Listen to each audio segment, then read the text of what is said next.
حضرت منصور کے دربار میں اس سائل نے کہا کہ میں اس کی مدد کرتا ہوں. اس نے 4 درہم دیے اور اس کی مدد کر دی.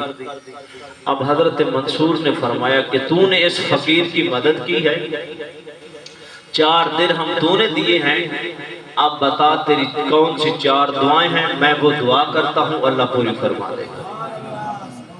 اللہ والوں کی محفل کا معیار کتنا بلند ہے کہ تو نے فقیر کی مدد کی ہے 4 درہموں سے، اب تو 4 دعائیں بتا، میں مانگتا ہوں اللہ قبول فرما لے گا. اس نے کہا حضرت منصور میری پہلی دعا یہ ہے کہ میں جس یہودی کا غلام ہوں نا، اس یہودی سے مجھے آزادی مل جائے. حضرت منصور نے فرمایا آمین. فرمایا دوسری تیری دعا کیا ہے؟ اس نے کہا میری دوسری دعا یہ ہے کہ میں فقیر ہوں بظاہر، مجھے اللہ غنی کر دے. سبحان. حضرت منصور نے فرمایا یہ تیری دعا بھی قبول ہے. تیسری دعا کون سی ہے؟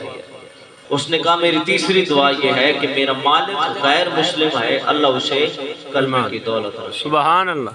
حضرت منصور نے فرمایا ٹھیک ہے.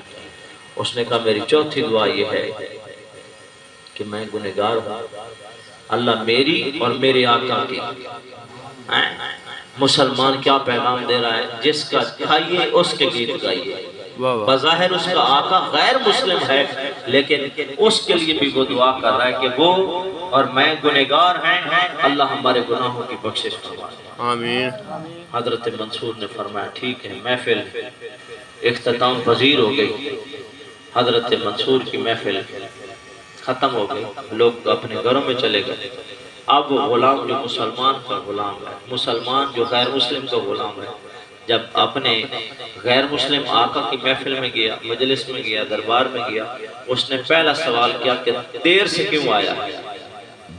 دیر سے کیوں آیا ہے؟ اس نے کہا ایک اللہ والا ہے حضرت منصور بن نیار عمار، اس کی محفل میں بیٹھ گیا.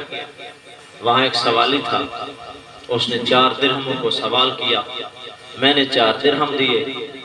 حضرت منصور نے فرمایا کہ تیری جو 4 دعائیں ہیں وہ مانگ قبول ہو جائیں گی. مالک نے فرمایا بتا پہلی تیری دعا کیا ہے؟ مالک غیر مسلم ہے لیکن اس نے پوچھا کہ بتا پہلی تیری دعا کیا ہے؟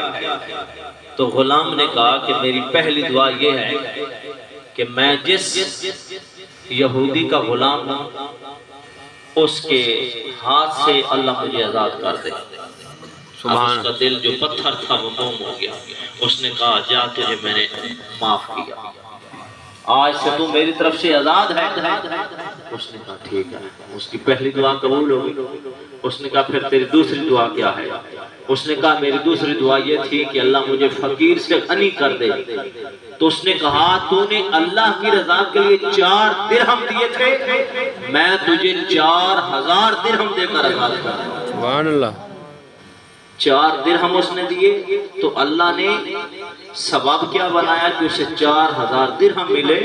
تو یہ کبھی نہ سوچا کرو کہ اللہ کے راستے میں 1-2 کر بچتانا پڑے. نہیں، جتنی رب توفیق دے نا اس کی راہ میں خرچ کیا کرو، 1 کے بدلے 10 ملتے ہیں.